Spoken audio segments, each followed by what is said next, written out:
Teaspoon மஞ்சள்தூள், 3 டீஸ்பூனுக்கு மிளகாய்த்தூள் சேர்த்துக்கோங்க.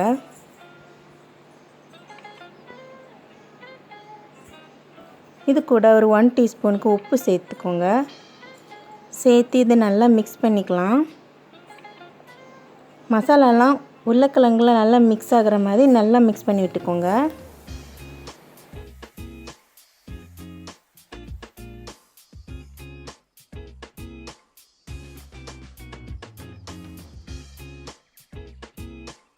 மசாலாஸ்லாம் ஆட் பண்ணியாச்சு. இப்போ இது கூட கொஞ்சமாக தண்ணி ஆட் பண்ணிக்கலாம். ஆட் பண்ணி இதை ஒரு மூடி போட்டு ஒரு 5 மினிட்ஸ்க்கு மீடியம் ஃப்ளேமில் வச்சு நம்ம குக் பண்ணிக்க போகிறோம். ரொம்ப ஹை ஃப்ளேமில் வச்சுருந்தா சீக்கிரத்தில் நம்மளுக்கு அடி பிடிச்சிரும்.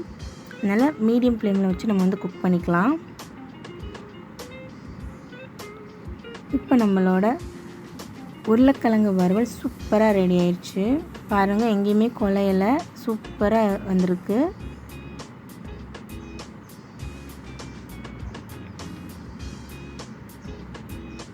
இப்போ இதில் கொத்தமல்லி போட்டு நம்ம ஃபினிஷ் பண்ணிக்கலாம்.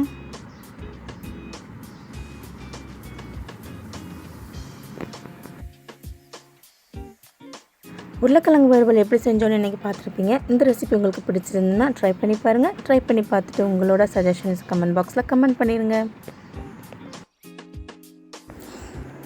நான் போடுற வீடியோஸ் உங்களுக்கு பிடிச்சிருந்துன்னா சப்ஸ்கிரைப் பண்ணிக்கோங்க. பக்கத்தில் இருக்க பெல் ஐக்கானையும் கிளிக் பண்ணிக்கோங்க.